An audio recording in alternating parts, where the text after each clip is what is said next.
Assalamualaikum warahmatullahi wabarakatuh. Berjumpa kembali bersama BRK Channel.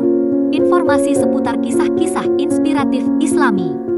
Jangan lupa dukung terus BRK Channel dengan cara klik like dan subscribe. Semoga menjadi amal kebaikan bagi pemirsa semua.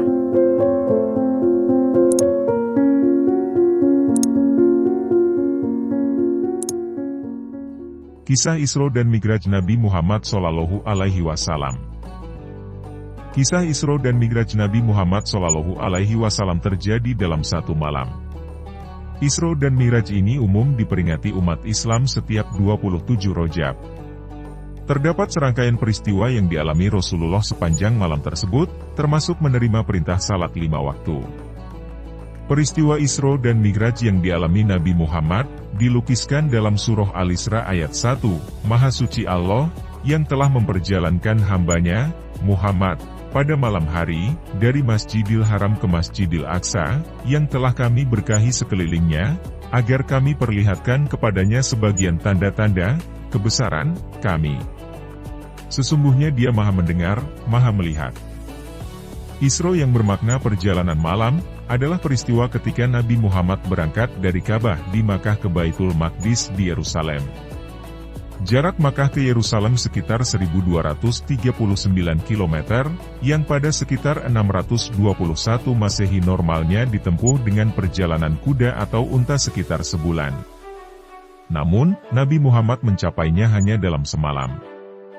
Sementara itu, Mi'raj adalah peristiwa saat Nabi Muhammad dari Baitul Maqdis di Yerusalem ke Sidratul Muntaha, melewati 7 langit. Latar belakang Isra dan Mi'raj. Terdapat beberapa versi soal tanggal, bulan, dan tahun peristiwa Isra dan Mi'raj.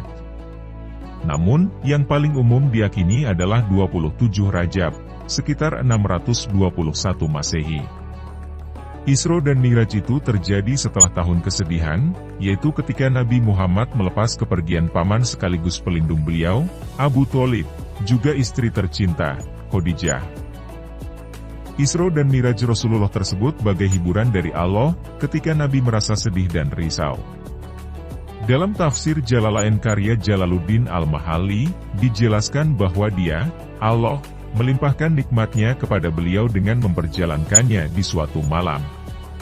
Di dalam perjalanan itu antara lain, Nabi sempat berkumpul dengan para nabi, naik ke langit, melihat keajaiban-keajaiban alam malakut dan bermunajat langsung dengan Allah Subhanahu wa Ta'ala. Sehubungan dengan peristiwa ini Nabi menceritakannya melalui sabdanya, "Aku diberi buruk, adalah seekor hewan yang berbulu putih, tingginya lebih dari keledai akan tetapi lebih pendek daripada bigal. Bila ia terbang kaki depannya dapat mencapai batas pandangan matanya.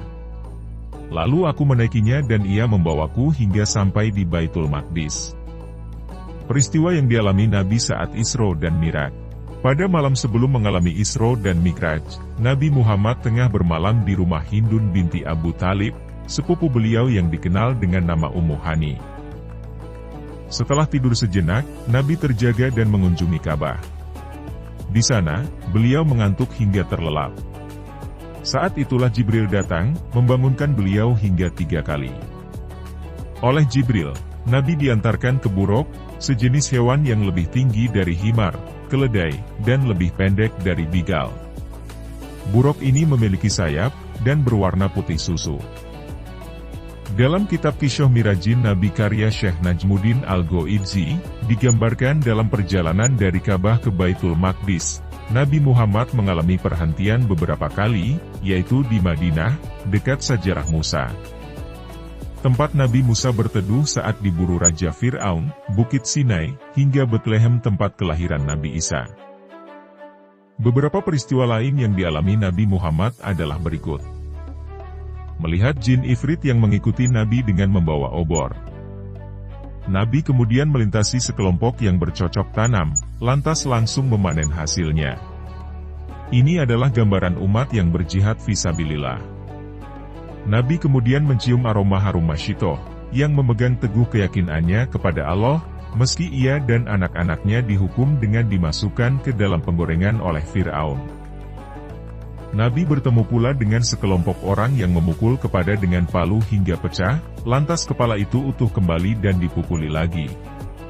Ini gambaran orang yang malas atau meninggalkan salat maktubah atau salat wajib. Nabi melintasi sekelompok orang yang hanya mengenakan pakaian untuk menutupi kemaluan dan memakan tumbuhan berduri. Mereka adalah gambaran umat yang enggan berzakat meski sudah waktunya. Nabi juga bertemu orang yang memakan daging busuk, sebagai perumpamaan umat yang berzina. Nabi juga bertemu sekelompok orang yang berenang di sungai darah dan dilempari batu-batu. Mereka adalah gambaran orang yang memakan harta riba.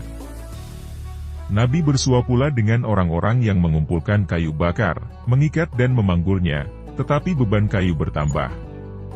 Mereka adalah umat yang banyak mengambil tanggungan.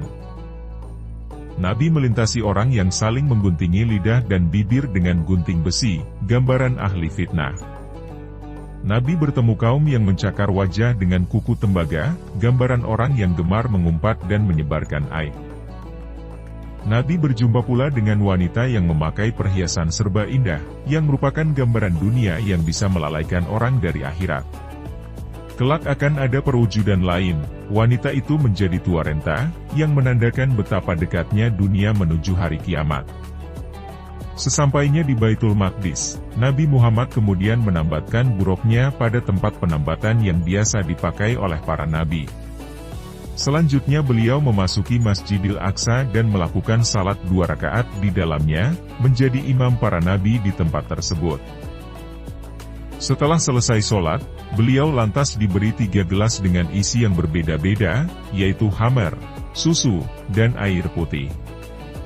Rasulullah memilih susu, yang disebut oleh Jibril sebagai memilih fitrah atau agama Islam.